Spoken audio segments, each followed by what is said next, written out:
соат ба вақти прага расода ҳаст ва дар чанд дақиқа дигар ман барои шумо бинандагони азиз сархатти мавзӯъҳои рӯзро хоҳам гуфт ва фаромӯш накунед ки баъди расо 3 соат дигар дар ҳамин ҷо дар озодӣ видео бо шумо мулоқот хоҳем дошт дар барномаи хабарӣ бо тафсилоти он хабару гузоришҳое ки ҳоло ман барои шумо хоҳам гуфт. наҷоти барқи тоҷик аз киссаи мардум, хадамоти зидди нисорӣ қарори баҳсбарангези гарон кардани нархи нерӯи барқро дар Тоҷикистон тавзеҳ дод.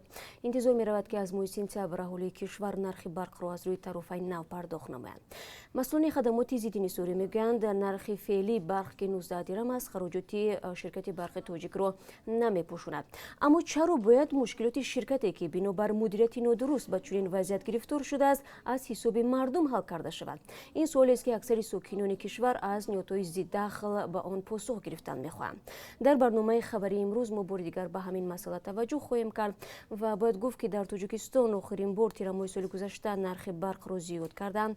дар гузашта масъулони барқи тоҷик гуфта буданд бо сабаби қарздории калони барқи тоҷик ногузиранд ки қимати нерӯи барқро боло баранд. ширкати барқи тоҷик ҳоло миллиардҳо сомонӣ қарздор мебошад. кӯканҳоро аз умқи 270 метр берун бароварданд. кумитаи ҳолатҳои фавқулода мегӯяд наҷотбахшони онҳо тавонистанд 4 тан аз ангиштанони тоҷикро дар вилояти Суғд аз марг наҷот бидиҳанд.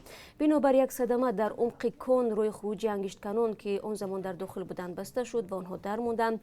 наҷоти онҳо чӣ гуна имконпазир шуд ва сабаби садама дар чӣ будааст баъди камтар аз 30 соат дигар барои шумо хоҳем гуфт. палатаи ҳисоби Тоҷикистон тафтиши Бонки миллӣ ва сохторҳои онро ба анҷом расонида миллионҳо сомонӣ зарари молиро ошкор кардааст. дар ин бора раҳбари гурӯҳи санҷишии палатаи ҳисоб имрӯз дар нишасти хабарӣ иттилоъ дод.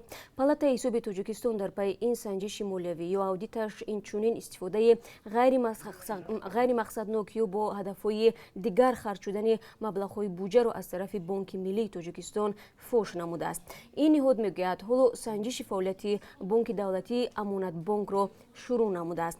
чуну чарои ин мавзӯъро дар барнома пешниҳоди шумо хоҳем кард. боздошти хусур барои ба худкушӣ расонидан ва ё чаро то ба ҳол дар Тоҷикистон хушунати хонаводагӣ дар муқоиса ба масоили дигари иҷтимоӣ аҳамияти камтар дорад ва масъалаи хусусӣ аст ки бояд дар дохили хона ҳал шавад. бо гузашти 3 моҳ аз марги Гулбаҳор фаромарзаваи 20 сола дар ноҳияи ҷайҳуни қумсангири пешин мақомоти интизомӣ падари шавҳарашро дастгир намуданд.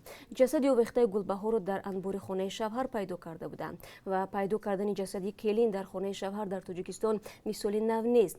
дар гузашта ҳам айни ҳодисаҳо дида шуданд ва ба мақомоту коршиносон ҳам дар ин робита гуфта буданд ки сабаби аксарияти ин фоҷиаҳо ҷанҷолҳои хонаводагӣ мебошанд.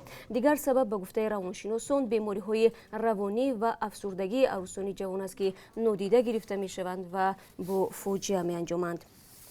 кӯдакӣ ва саратон ду мафҳуми зидди ҳам ва ё вақти ҳар дақиқа ғанимат аст.